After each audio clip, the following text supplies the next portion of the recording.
So with no further ado, I'd like to introduce Dr. Lauren Benedict. Thank you so much for joining us tonight for Speaker Series. You're a special guest, and I'm looking forward to what you have to say. And I know there are going to be lots of questions afterwards, so you'll want to stick around after that. So thank you for coming, and go ahead and share your screen and take it away. Great. Well, yes, thank you so much for inviting me. And it's really fun to be here talking to this group. I did my PhD in California at UC Berkeley. And so I really love all of your local birds. And that's really kind of what got me started with a lot of my interests, as I will tell you during the talk. And that wren tip is super interesting. I knew that wren tit males and females both sang, but I didn't realize that that difference in tempo was the diagnostic feature. So I'm learning new things about female song already. All right. Glad to help. Yes, I appreciate it. That's actually what this is all about, is all of us working together to sort of figure out all the differences in songs. So that's kind of what I want to talk about. I'm going to talk about female bird songs. I'll talk mostly about North American species, so that hopefully this does seem like it's something you can apply to the birds in your backyard. But of course, I'll talk about female bird songs from some other places as well. Because in North America, it is true that males do sing more than females. So I'm not here to tell you that females in every species sing, or that females sing just as much as males do. But I am here to tell you that females sing more than you might expect. So that's kind of the place where we're starting here. So for example, here's a house wren. And I can't tell you in this picture if it's a male or a female, because they look the same, right? It's not easy to distinguish them. It's clearly singing, but that doesn't actually tell you much either, because female house wrens do sing to defend their territories, and there's good research on that. So this is one of those very common birds where certainly you can find males and females singing. So what are we gonna look at during this talk? So I'll give you kind of a quick roadmap here. Very briefly, I'll just talk a little bit about bird song and why I'm interested in it. And then what do I mean when we're looking for female song? What makes it song as opposed to another vocalization? Why should we care that females are singing? And then I'll give you some examples of female song. And then I will invite you to help us, not just me, but all researchers and all birders that are interested in female song, to kind of work together to help document this kind of phenomenon where it's happening. So that's where we're going. All right. Let's start with, why do birds sing? I have essentially been researching this question for the last 20 years. And I'm not just asking, why do birds sing? I'm interested in, why do birds sing what they sing? Why is it that this bird sings one thing and that bird sings something else? And they might sound very different. And they have all these different communication strategies. Because for me, I think song is so interesting because it helps birds to really organize their social lives. There's so much important social interaction, and song really moderates a lot of that. So I find it to be a super fascinating topic, and I'm not the only one who does. There are lots and lots of researchers and lots of birders who love birdsong. And birdsong is really important to the birds themselves, because it can tell other birds a lot of things. The information contained in birdsong might include the species of the singer, the location of the singer, the age potentially, if only older birds can sing full, complete learned songs, the pairing status, a lot of birds only sing when they're looking for a mate, the level of aggression, how motivated that bird is to defend its territory, and then maybe something about individual quality. I can sing a really complicated song, therefore I have good learning ability. And so there's lots of research on all of these aspects of bird song. And because of this sort of complicated nature of the communication, it's become really a model system. And there are thousands, tens of thousands, very likely hundreds of thousands of research papers on birdsong, people trying to understand what it's communicating, but also trying to understand how the brain controls song. So birdsong is actually the best natural model we have for human language acquisition, because it is a complicated learned behavior with syntax, and each species learns its own song. They even have things like local dialects, the same way that humans learn languages.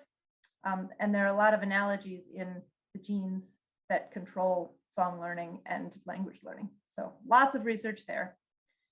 I'm much more interested in kind of the evolutionary basis and evolution of song. So across the bird tree, Why is it that we see such a diversity of vocalizations, not just song, but all vocal behavior?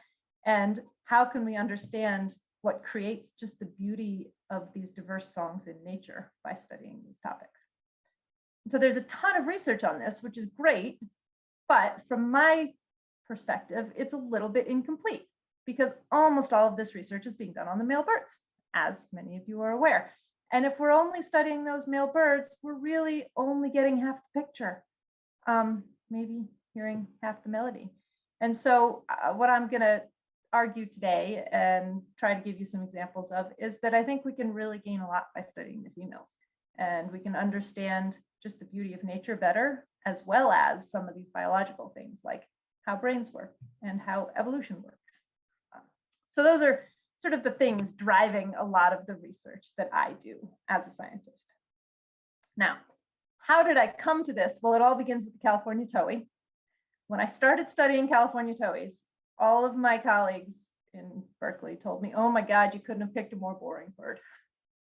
They said, don't you want to go somewhere exotic and study some awesome like hummingbird or a lyrebird? And I said, no, California towhees are fascinating, even though they're in my backyard at the time and your backyard, I'm sure. And what I found so interesting was their vocalizations. So as I'm sure you all are aware, they have a typical song that sounds something like this. Can you hear that song? It's playing. Oh, yes, definitely. Perfect. And when I was out doing research on this species, there he goes again, I had banded individuals, and I noticed that, yes, only males were singing that. So this is a species in which males sing the typical song. They would sing it when they got a territory before they had a mate. Once they had a mate, they essentially stopped making that vocalization. They would call, and I'm sure you're all familiar with their morning routine of calling, right? Tink, tink, tink, all around the edges of their territory. But the other vocalization that you would hear from them all the time once they were mated was this duet that sounds like this.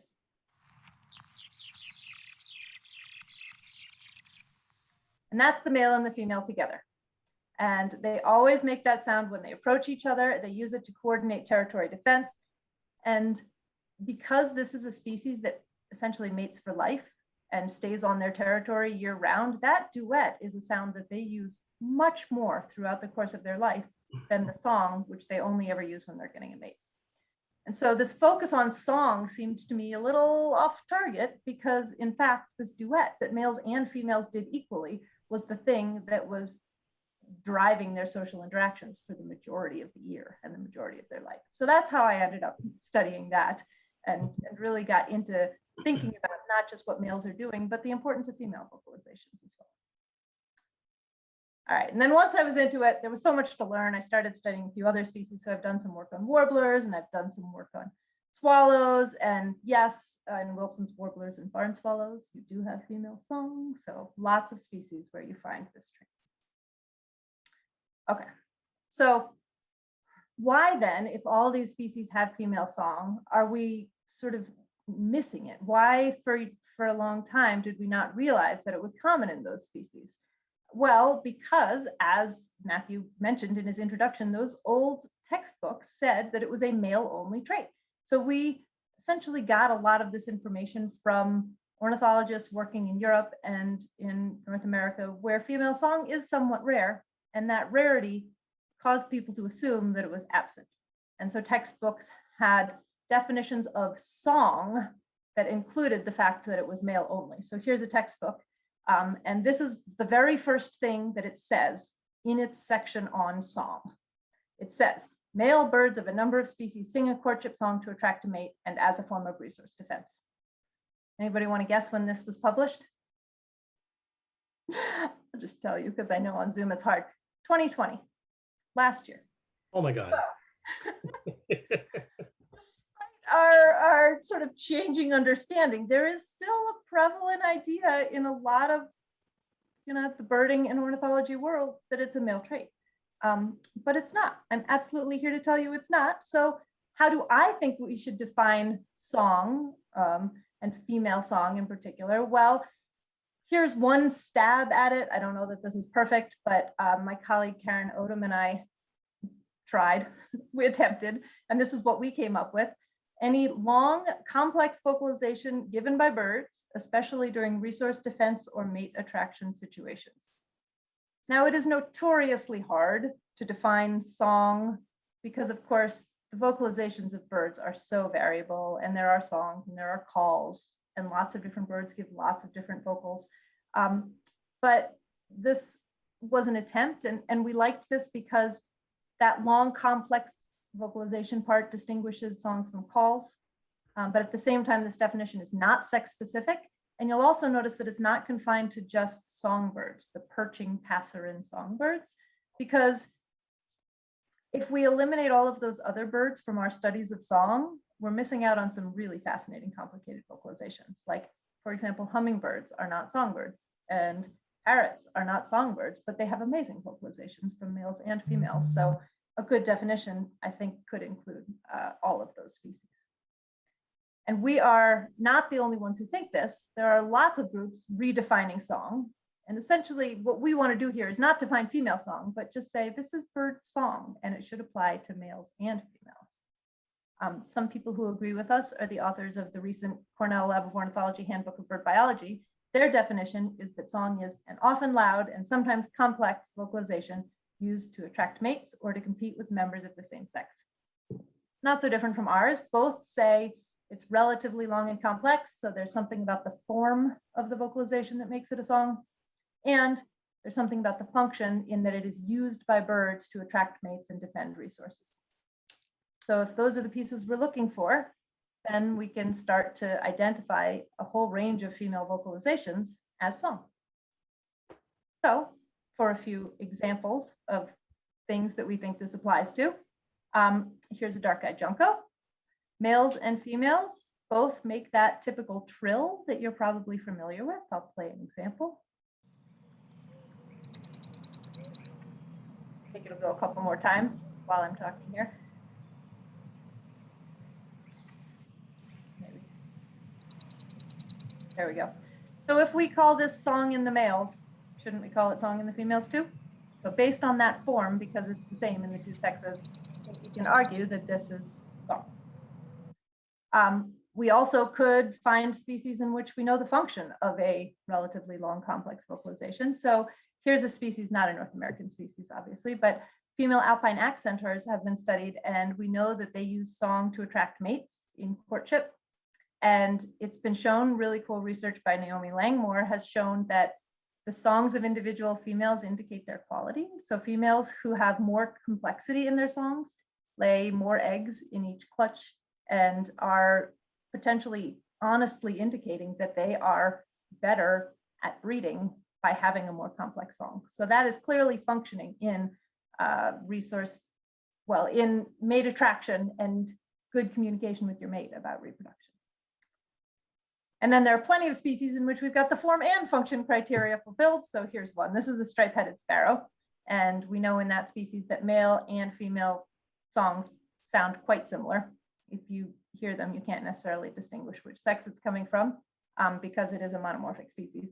And we know that both males and females use songs to defend their territories.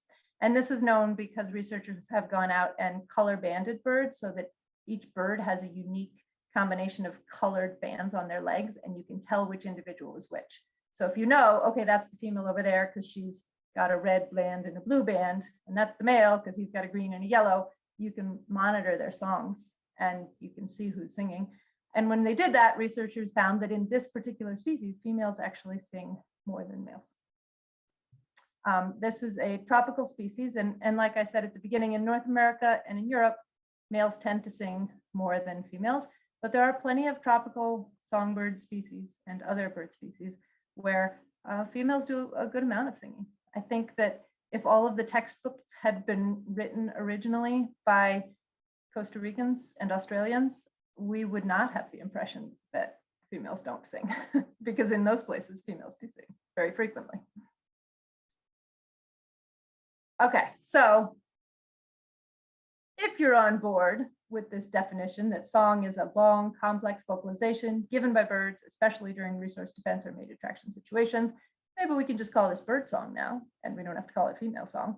And we know from lots of examples that the form and the function of the songs of females absolutely mirror those of males. So they're quite similar. So, okay, hopefully I've convinced you that female song is out there. It's out there in some species.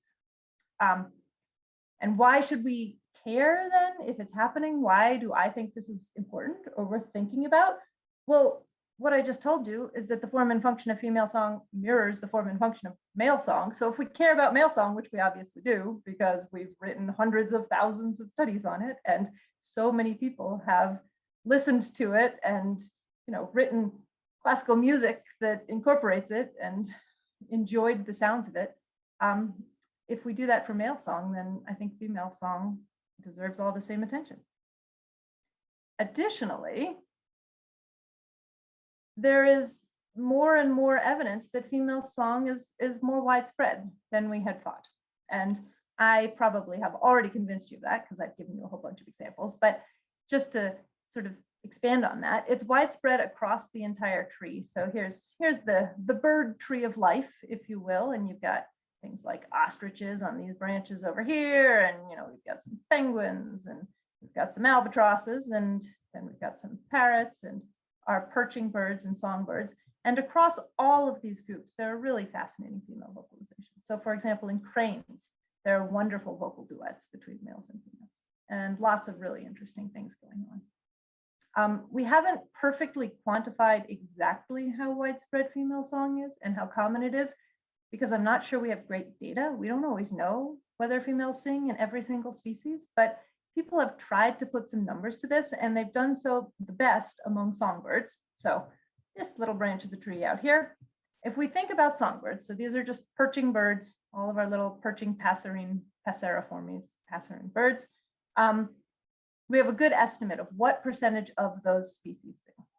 So among songbirds, before I show you the number, just take a guess in your head. What percentage of species of songbirds around the world, so that includes North American, European, you know, South American, Australian, African, all of that, what percentage of songbirds do you think have singing females in them?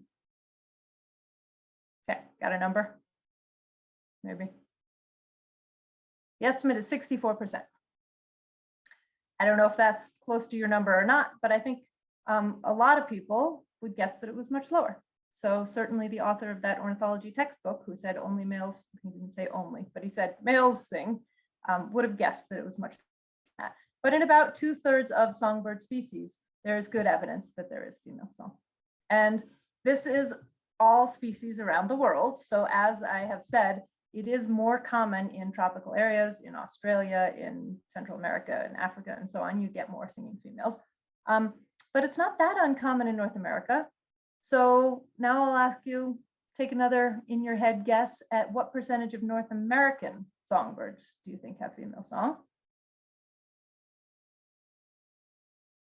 Okay, I got a number. It's lower than 64%, I'll tell you that. 43%. So almost half, not quite, but almost. And the same is true for Europe. We've got Europe here and North America there. So it's a pretty good percentage. Of all the birds that you might see out on a birding trip, 40% of them might have singing females. So I think that fact that it's pretty widespread and common is one that makes it important to us as well as to anyone studying song. Another reason that I think we should really care about female song is that it has a really deep evolutionary history. So there's a great paper from 2014, a really great research study, where they looked at a whole bunch of lineages of passerine songbirds, and they tried to take what we know about the rates of female song now and reconstruct how deep that trait goes, right? How far ingrained in evolutionary history it is. And so I'm showing you here a bunch of species that were really important in this study, some of the lineages that they included. Here, it included a wide range of species. And what they did is they constructed, again, an evolutionary tree, and then they mapped traits on it to try and understand the evolutionary history. So that's what I'm showing you here. And this is the most technical thing we'll really look at during this talk. And what it is a tree, branching tree of life, and at the tip is an extant species. So any existing species seen today, And you can see if you trace each one back, there are all these splits. And these are where those ancestors split, right? So the grandmother and the great-grandmother and the great-great-grandmother and the great-great-great-grandmother, all the way back to, at the center, you have the ancestral species of songbird, the one species that diverged into all the current songbirds. And red here indicates female song is present. Blue indicates female song is absent. So, for example, in the birds of paradise, most of those have only male song. But if we look over here at the bush shrikes, lots and lots of female song. And if we trace that back to the ancestor, that pie chart shows the probability that that ancestor had female song, and it is quite high. It's very red, right? So we think that the ancestor of all passerine singing songbirds had both female and male song. And so if we want to understand the patterns of diversity today, what we really need to ask is not why did some males start singing, but why did some females stop singing? There's a tendency to think if you look at a singing male and a non-singing female, that male got fancy and evolution has promoted his trait changing over time because he's the one that has the trait. But in fact, what this research suggests is that it's the females that changed over time. So studying females is really important to understand this diversity of song that we see in nature. All right, so female songs are functional, they're widespread across lots of species, and they're deeply ancestral in the evolutionary history of birds. So I think for all those reasons, it's a really fascinating topic to study. We'll learn a lot from doing it. And so that's what's driven a lot of what I study in my research. Okay, so I've hopefully now convinced you that females do sing and there are good reasons to study it. Let's just take a few minutes and enjoy some species that have female song and think about some good examples of where we might go if we wanted to study female song. Research has shown that there are some patterns in what species have retained female song over time, right? If the ancestor of all females sang, some of them lost it, some of them kept it. What might cause them to keep it? Well, it has been kept more often in tropical lineages. It's more likely in monogamous pairs, species that are monogamous, territorial, and non-migratory. And this is probably because if a male and female live together as monogamous pair on one territory year-round and they don't migrate away, they have really similar roles in terms of defending that territory. They need to communicate with each other well about maintaining that territory throughout the year. And so there are strong benefits to both males and females singing. And if you think of those California towhees, they fit the bill perfectly, right? They're not tropical, but they're monogamous, territorial, and non-migratory. All right, so a few just fun tropical species. Australian magpies have great female songs, super fairy wrens, and lots of the fairy wrens. In fact, most of the fairy wrens have singing females that have really neat songs. And I picked these two species in particular because they are two, just like that stripe-headed sparrow, in which females sing more than males. So it's not just the stripe-headed sparrow. There are a number of species out there in which that happens. Okay, but if we move out of the tropics and we move to North America, what do we have? Well, we have plenty of species that have female song, and there are many that fit this bill. So something like the American dipper is one of my favorite examples. Dippers are, of course, just awesome birds, as you all know. And they are monogamous and territorial and non-migratory. We get dippers here in Colorado in the streams in unbelievably cold weather, and it blows my mind. And we don't know much about their songs, but the few observations have suggested that perhaps female dippers sing basically just as much as males. So that's a species that deserves study. Black-capped chickadees have male and female song. Chickadees are a little weird because, of course, they make that chickadee-dee-dee noise, but that's considered the call because they don't use it in the springtime for mate attraction and territory defense. Their two-note doo-doo, spring soon, or Phoebe song is their song. Both males and females will sing that Phoebe song. And then hummingbirds have some female song as well. So the Costas hummingbird is one. This one's not perfectly non-migratory, but that's okay. We know that Costa's hummingbird males and females sing. Anna's hummingbird females will occasionally sing as well. So it's present in lots of these different groups. I'll give you just a few more really cool examples. The northern cardinal is not a California bird, but I have to throw it in there because it is perhaps the best studied North American species in regards to female song. Northern cardinals are really nice because, of course, they're dimorphic. You can tell the male from the female. So if you think back to those chickadees and dippers, it's quite difficult to know if you're looking at a male bird or a female bird. But with cardinals, you can tell. And that really helps. And cardinals have these really dramatic songs. Of course, I'll play one for you now.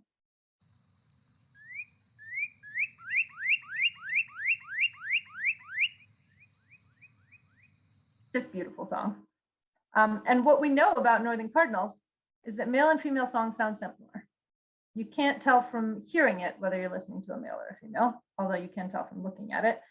And what's really cool about them is that we know that males can learn songs from females and females can learn songs from males. So the songs are just kind of circulating through the whole population, and males and females are both learning them and using them together in lots of different ways. There's great research on cardinals looking at that. Here's another species. This one is one of my personal favorites because I have been doing a lot of field work on the canyon wren. And of course, they also have beautiful songs that can be very loud. If you've been out in the canyon, you can just hear them ringing off the walls of the canyons. So this is how it feels when we do field work. I head out to the canyons, I see a bird up there, I look at that bird. I might be studying something about its song or its nesting behavior, and I might hear it sing. And I'm going to play the song for you, but I'm also going to show you this spectrogram. So what I'm showing you at the bottom here is an image of the song, essentially converting the sound into an image. You have time on the x-axis and audio frequency on the y-axis. So higher notes are up here, lower pitched notes are down there. And then any of these sort of clearer lines is going to be more whistle-like, and something that's blurrier is going to be a little more buzzy. So I'll try to follow along as I play it. So you might hear the canyon wren sound like this.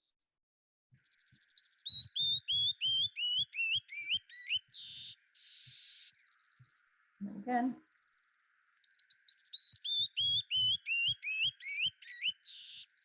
There we go. This bird is telling you that he is a male. That's the sound of the male canyon wren. We realized this because we would go out in the field and sometimes we'd see a bird up there and it would have a song that looked like this. And visually you can see that this is very different, right? And when I play it, you'll hear that it's very different.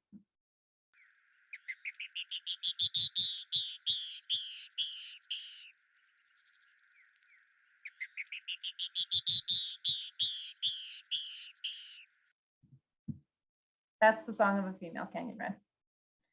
And males do the majority of the singing. They perch up at the top of the cliff and they sing their hearts out all day, every day, not all day, but basically every day. Females sing much less frequently, but what we've found in our research is that they still sing in really important, useful ways.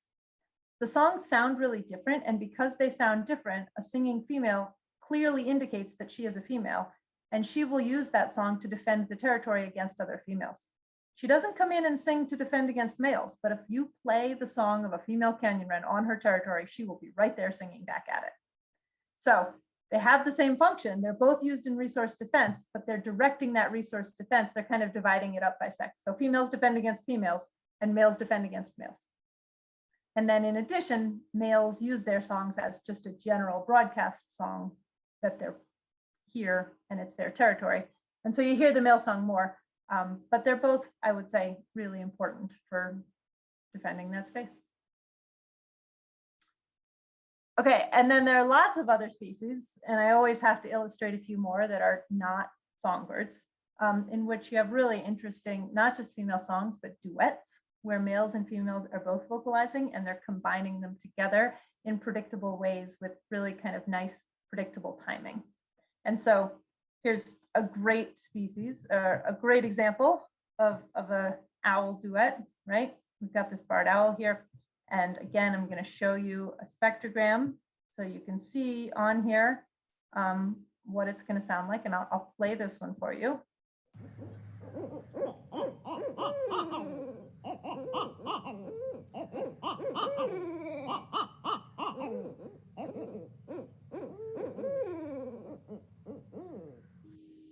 Sort of. I didn't follow it along perfectly. But you can hear in there, there's the kind of higher pitched croaking sound, and then there's the ooh, ooh, ooh, ooh, bass line. You can take a guess. Who do you think is singing that ooh, ooh, ooh, ooh, bass line? And who's singing the high pitched So I'll sort of illustrate those for you on the spectrogram, and then we can listen to it again, and you can think about that question. All right. This is the illustration. Red is what the female is singing. Blue is what the male is singing. So the low pitched ooh, ooh, ooh, ooh is the female. And the high pitched is the male. And in owls, as in many raptors, the females are the bigger of the pair. So it kind of makes sense that that low pitched sound is coming from the bigger bird, which is the female. So I'll play it again. You can listen.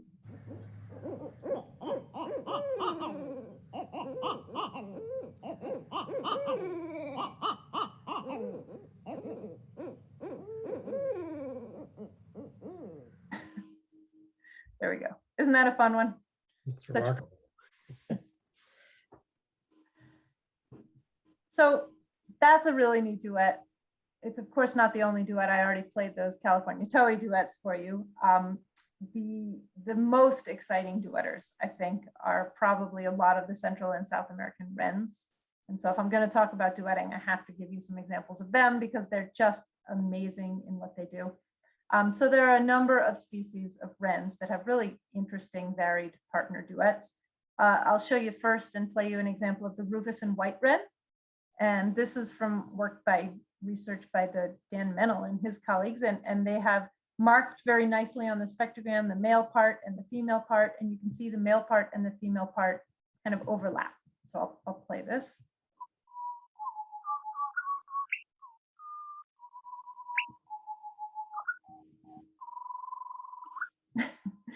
You can hear the little whoop is always on the spectrogram going to be something going up like that, right? Whoop, whoop, whoop.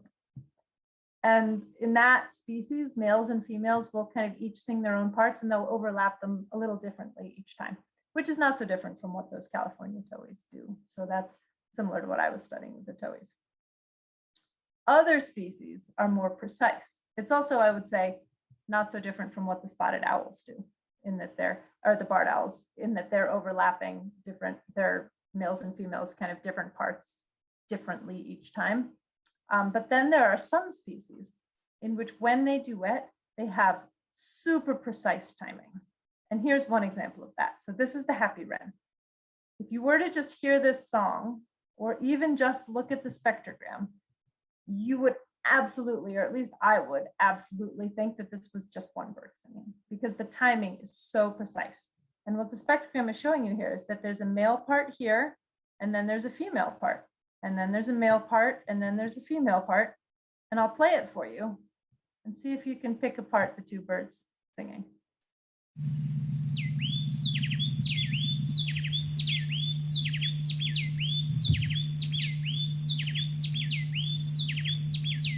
Yeah, I cut off the spectrogram and it keeps going. I can't tell them apart, right? Should I play it again? Let's do it again. Just because, you know, it's worth listening to.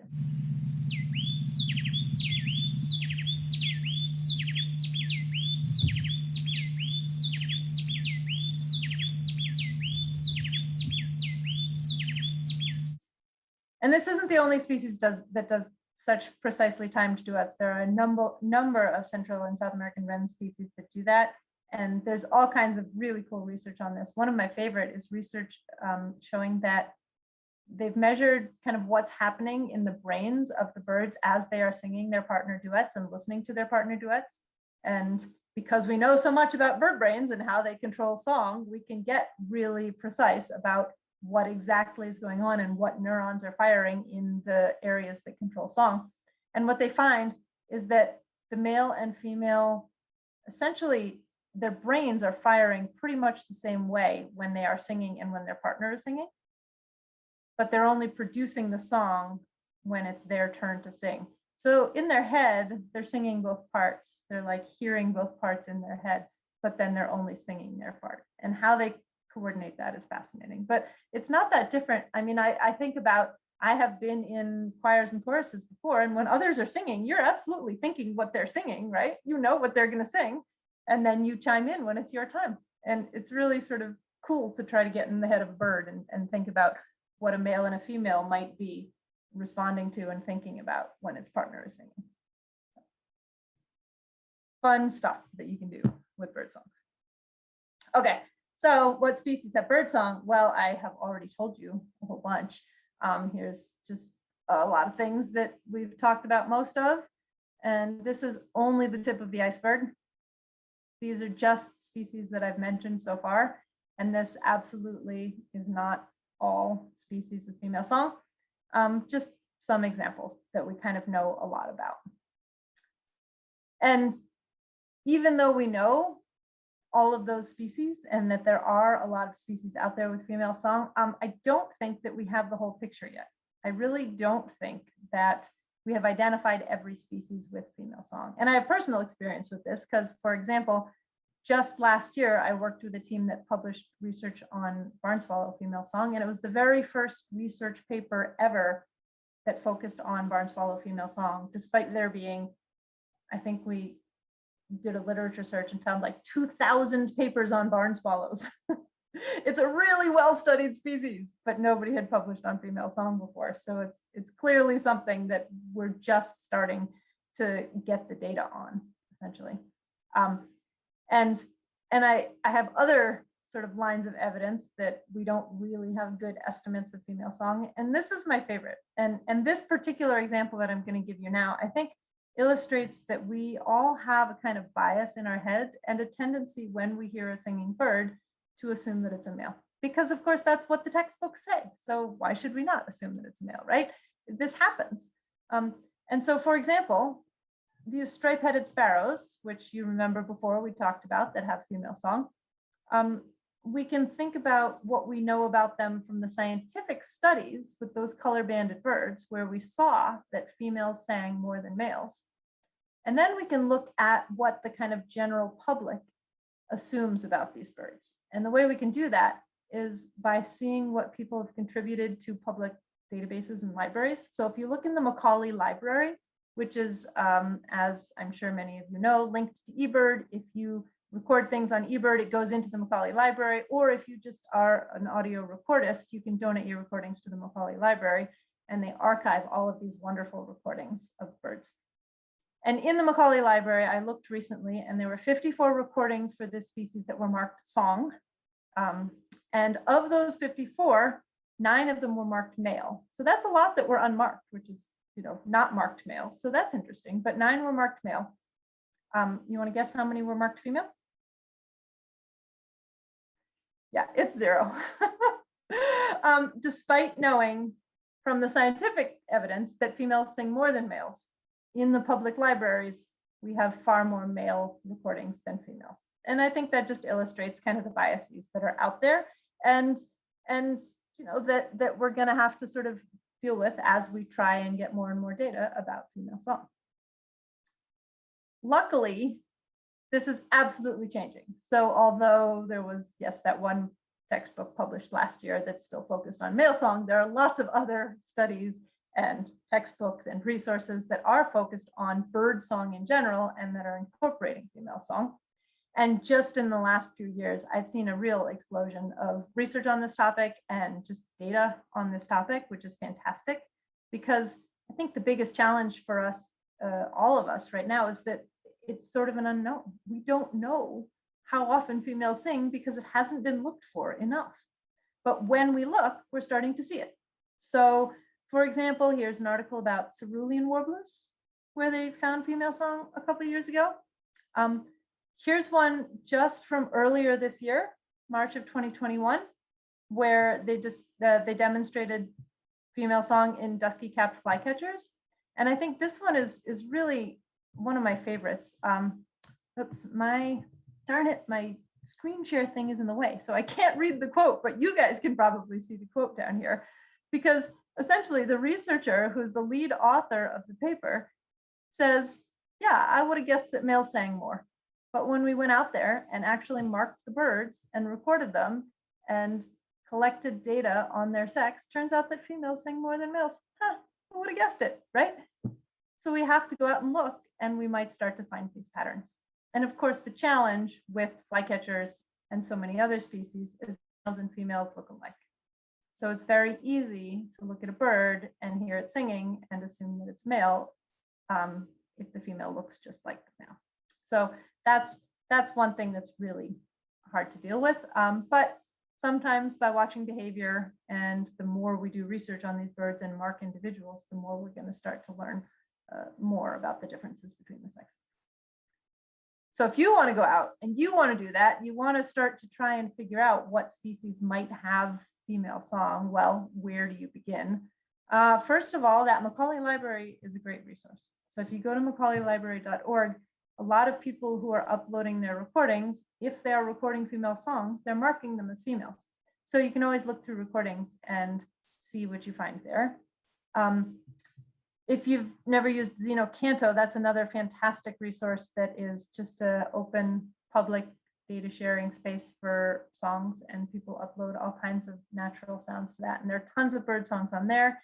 And they also, each song, just like in Macaulay Library, is accompanied by a bunch of metadata that says, here's where I recorded it, and here's what species it is. And it was a singing female sitting 20 feet up in a tree or something like that. So you can always look for those things. In addition, I really love this Peterson Field Guide to the Bird Sounds of Eastern North America, Nathan Peplo's book. He has one for Western North America as well. So Western would apply to your local birds. But in that book, he presents a lot of spectrograms, so visualizations of sound, just like I showed you in this presentation. And he does a really great, hey, there it is, look at that. Barry has it right on his desk.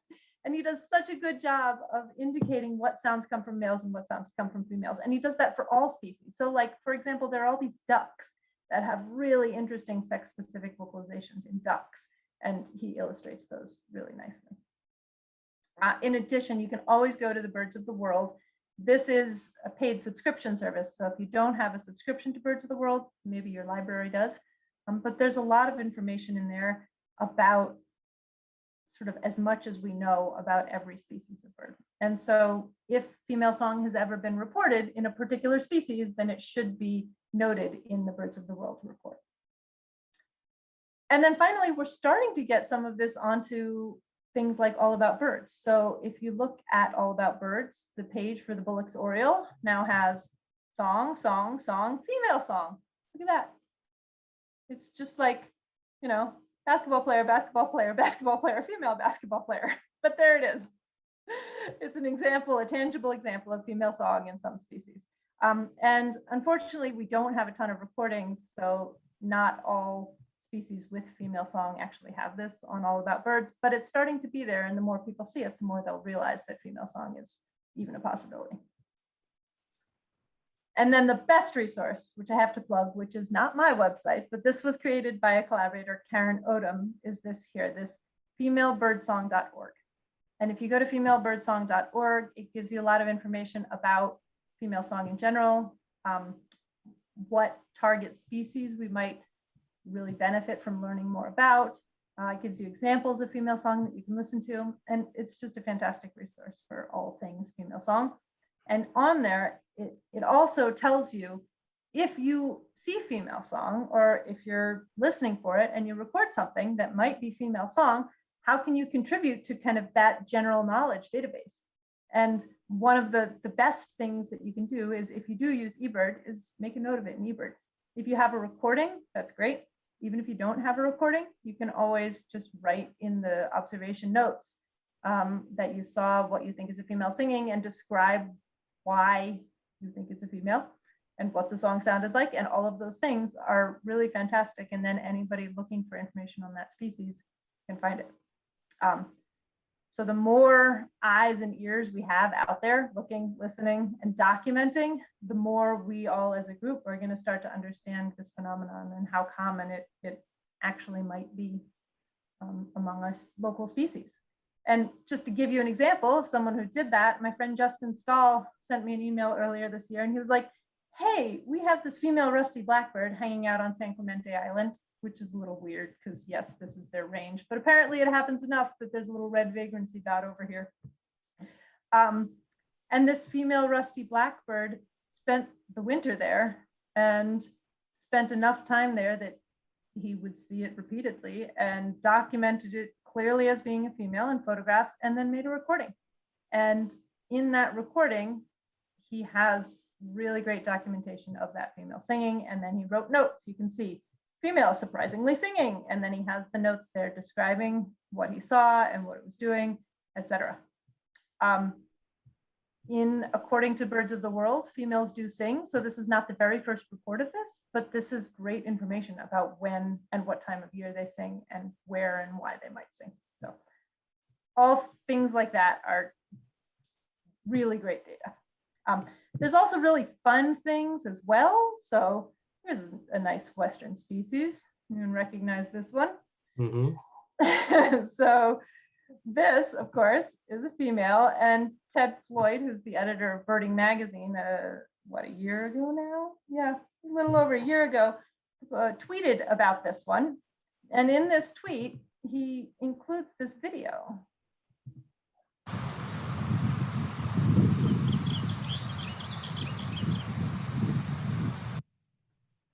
That bird's singing, right? So that's a singing female blue grosbeak.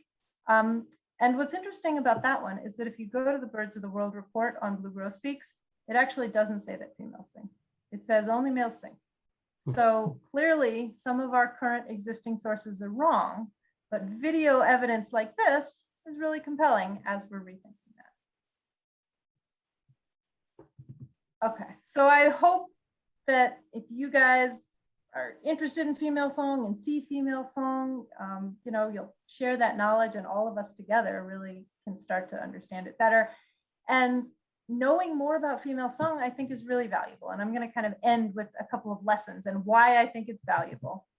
So if we're studying how brains control behavior, but we're only looking at male brains, we're really missing 50% of those brains.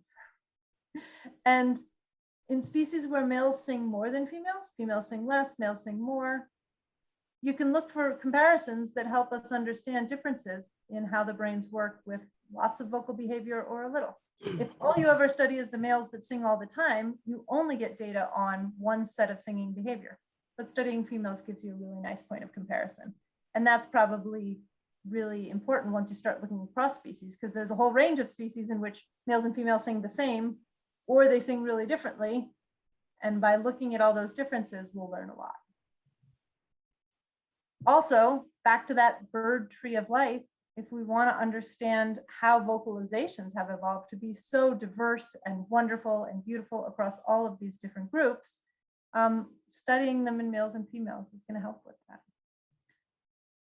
And then finally, I think it also has really important conservation implications, because anyone who studies birds for trying to understand population sizes for conservation, the main way that people go out and look to understand kind of how many birds are left in a certain population or how many birds are living in this area here is that they go out and they do point counts, which means you go to a certain point and you stand there and you count all the birds you see and hear.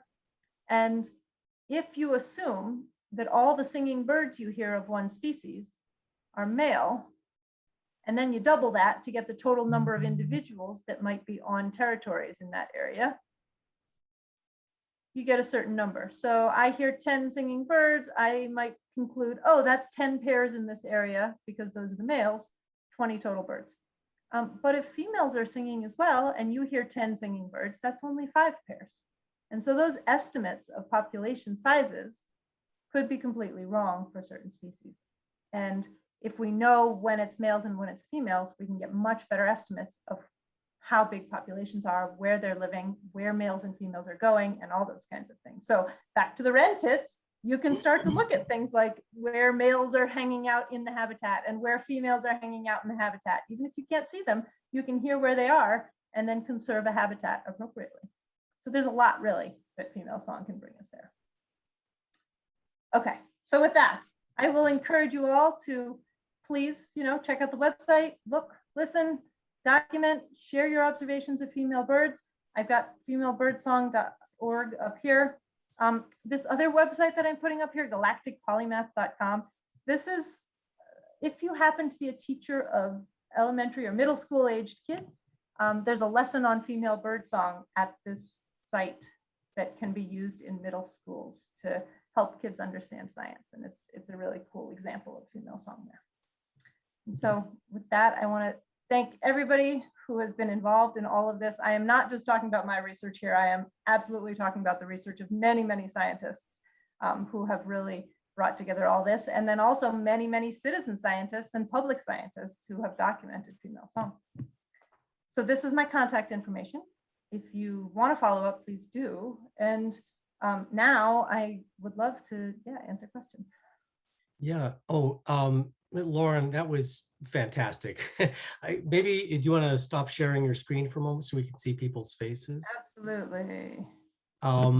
Marvelous presentation. And I'm gonna get a few things off of my chest while Carolyn and Barry kind of scour the chat for questions. So I'm gonna ramble on for a moment or two while they're looking for the questions. But what you said about the conservation, the impact on conservation is really compelling. And I think you're absolutely right. I've heard people say on point counts that they simply double the number of birds that they hear singing in order to get the number of pairs. And clearly that's not the correct method to do. So having a better understanding of female bird songs is crucial to getting an accurate count. And in some species that might be fine, which is very reasonable. So there are, as I said, 60% or maybe half of all North American passerines, it is only the males singing. So that would be fine. But in the other 50%, you might need to rethink that strategy. Yeah, and absolutely. With a quasi-endemic like the wren tit too, it's really important to have an accurate number there. Your comments about your love of the rufous and white wren is shared by my wife and I. Before we went to Costa Rica, we heard this song on the recordings. We were studying up on the bird songs, and we thought we have to find that bird. The song was unspeakably beautiful. And it became even more of a quest of ours to find it when we learned that it was a male and a female doing a duet. It just blew my mind. And we did hear it and we did see it, and it was a remarkable bird. So I'm so happy that you spoke about that. So you also mentioned that I was wondering if there are any common qualities of species that do not have non-female song. And I also noted that you mentioned there are many more females singing in the tropics than there are here. And I'm wondering if you could make a kind of a general statement as to why that might be, and if there's anything shared among the species where the female does not sing. Yeah, I think migration is the best supported trait of species in which female song has been lost. So a lot of species, it seems, when they become migratory, if there's an ancestor that, say, lives in the tropics year-round, and then migratory species evolve from that, and they gain this migratory trait, they often lose female song along with that. And what happens is that if you sort of now are migratory, you have a very shortened breeding season because you got to fly all the way there, which takes a lot of time and energy, and you only have a certain amount of time, and then you're going to have to fly back. So they've kind of divided up the responsibilities between the sexes a little bit more. And what you find is that in a lot of those migratory species with shorter breeding seasons, females do most of the nest building and focus on finding the nest and all that stuff, and the males do most of the resource territory defense. And therefore, males have maintained song, and they're using it a lot in territory defense, and the females are potentially not singing because that wasted energy on brain space and singing time, etc. Or it's not wasted, but the energy that they would be putting into and brain space they would be putting into singing perhaps actually benefits them more if they invested in the breeding behavior instead, because they have that short window. So that's kind of perhaps why all these North American and European species tend to have a lot less female song. So does that mean there's a correlation between the species that are sexually dimorphic, like the cardinals, for example, as opposed to species that are not dimorphic, like the towhees? Is there some kind of parallel we can make there? So that's an interesting one, because sort of. People have investigated that in a number of different groups, and it does seem that, say, in orioles, the dimorphic ones have less female song, but it's not perfectly true. But then in other species, like in warblers, there's lots of dimorphic warblers, but they still have female song. So the dimorphism in color does not always match a sort of dimorphism in female song, or a dimorphism in song behavior, I guess I would say. So yeah, you would think so.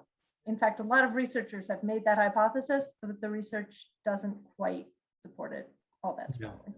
I have to point out also that the rentit fits all of the qualifications except being tropical. Yeah.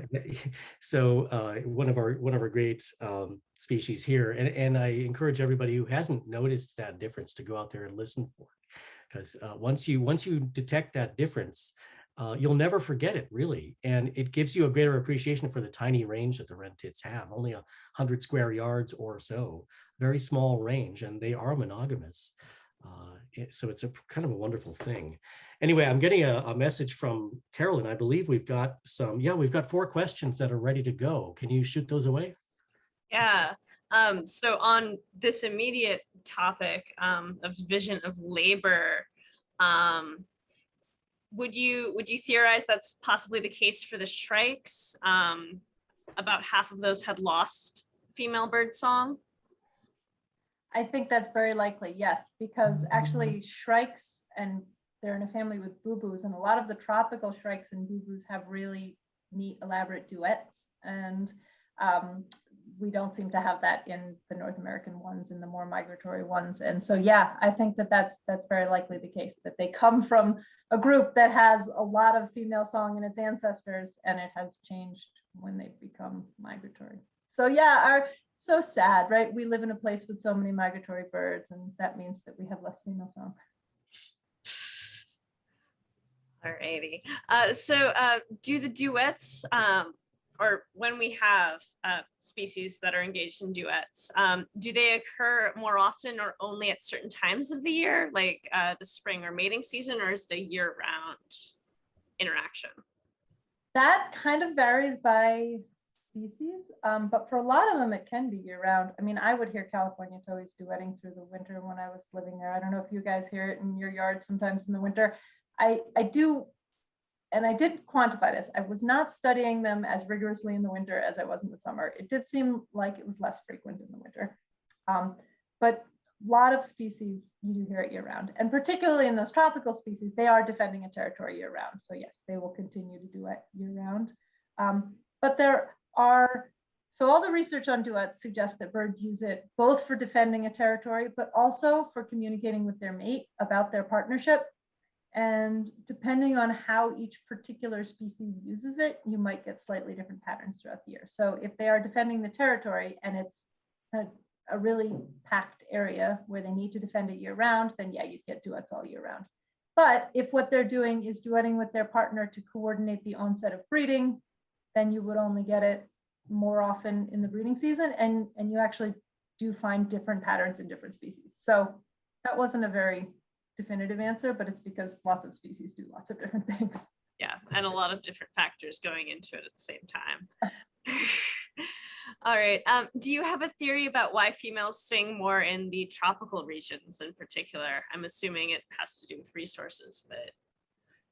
Yeah, I mean, I think so certainly for Australia and Australasia, we think that the original passerine songbird, the ancestor of all the passerines, came from that region of the world, Australia. So that, because they were there and a lot of the species that remain there are not migratory, they have maintained female song. So in that particular area of the world, it's probably because it's just that trait that has stayed.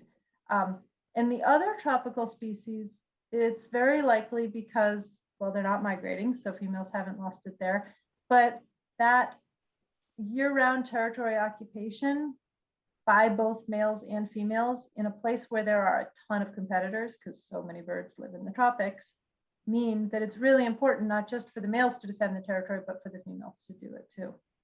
And that then keeps the females active in singing in those places. Whereas when they fly, they migrate all the way up to, I don't know, Canada.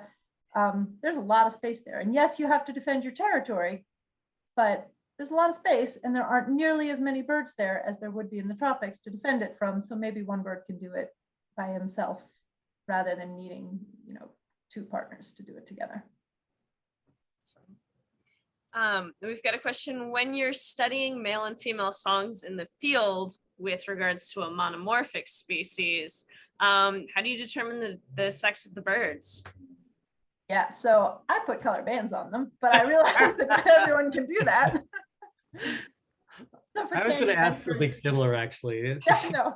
For canyon wrens, for example, we confirmed that it was definitely females only singing that song because we had them color banded. So that's an advantage that those of us who have, you know, research permits and color banding permits have. But I also have spent a lot of time just watching and looking at birds and trying to see from behavior how much you can tell. And you can't, with a monomorphic bird, tell the male from the female just by looking at them, but their behavior gives a lot away. So for example, if you're watching chickadees during the breeding season, in the winter, they flock up and you'll have, you know, 6 to 10 of them all together. But in the breeding season, they're very territorial. So if you have two birds close together on the same territory, acting friendly to each other, and you hear both of them sing, that's going to be a male and female. Or if you were watching, any species like that, where you could see them both together singing. I've seen like American dippers, for example, the same kind of thing. If they're on the territory acting like partners, one feeds the other, which you often get during courtship, the male will feed the female, and then both of them sing, that's good evidence that you're seeing the male and the female singing. And usually it's the male feeding the female. You don't know 100%, but usually that's what you're seeing. So you can make some educated guesses about who's who. Yeah, when you were talking about species that have duets, Eastern whipbird came to mind in Australia. My wife and I had heard that when we were there. And it's a dramatic and wonderful song that sounds exactly like one bird, but it's really two. And found that wonderful. Are there any more questions, Carolyn, or could I have? Yes, there are. Go ahead. So while we've got Lauren here and you're familiar with the birds of the Bay Area, so what are some common species that have both male and female song? And can we tell these birds apart by what they're singing, by just listening to them? Yeah, it can be hard. So like house wrens that I mentioned at the beginning have male and female song. Female songs sound roughly like male songs, but they are a little more truncated. They're often a little shorter, a little less sort of complete feeling. There are also in orioles, so Bullock's orioles, females will sing, and there you can tell because they're not monomorphic. So that's helpful, right? You can see a singing female in a Bullock's oriole. Orioles in general are a group that have a lot of female song. So if you have other orioles around as well. Let's see, what are some of the other really good ones that you can tell pretty easily? Yeah, it's listening can be tricky. So some species, listening doesn't always distinguish. Canyon wrens are one where obviously it does. Wren-tits, it sounds like obviously it does. Others where males and females sound notably different, off the top of my head, I'm not coming up with a whole lot. Yeah, we'll get the differences in the ducks. Yeah, do others have answers to that question, please? Great horned owls, I think, are two different frequencies for male and female. Yeah, great point. So there's the purple finches here. The females do sing. Of course, they look very different, but they sound very similar. So that's kind of a problem there. You really have to see the bird to tell. I guess when I was a younger birder, I assumed that the singing females were simply immature males that hadn't acquired their bright plumage. So and that can happen. That absolutely can happen as well. So that is another wrinkle that makes it more tricky. Yeah, well, thanks for that. Thanks for that. So I love the refined and modified version of song. And I like the fact also that it's no longer male song. and it's no longer it just you're broadening the definition to pull in a number of concepts, including the instead of the competition between males, it's competition between birds of the same sex, because females compete as well for nesting sites, etc. So I love that definition. So thanks for sharing that. And I have that same book here, and it's absolutely wonderful. Yeah, that's a great book. That's what I'm about to use for my ornithology class. That's going to be our textbook. Well, yeah, I wish I could take Awesome. that class. It sounds great. And one other thing that you said that really struck home with me, and it's always something new to discover, in your observation of songs, your recordings and such, in your research on it, you've discovered so many things, and you've brought those to our attention too. And it's really true. There's so much to discover in the common birds, and to be able to distinguish between the male and female is a wonderful, eye-opening kind of revelation for us. But you know, so many of us use apps for like the Sibley app, for example. And I just did a quick comparison to find out what Sibley app had to say about canyon wren and about wren-tit. And then I went back and I checked the Merlin ID and the sound recordings that they've got there. And where do you suppose I found all the recordings of female bird songs? I'm going to guess Merlin. Absolutely. So I think I'll tell you, I actually worked with the Cornell Lab of Ornithology to get those female birdsong examples onto All About Birds. I reached out to them, and Karen Odom, who created that website, was at Cornell. So we were like, let's get a few of these on here as well. Yeah. Thank you for doing that, because I think your comment about your request for people to contribute and help and you know, help open this concept to people is only going to be facilitated when people learn how to identify them, first of all, and then contribute the songs. Eric, who's in the class tonight, in the session tonight, said that he's going to go back and re-tag some of his songs because now he knows that some of the songs he was recorded are probably females. So it's wonderful.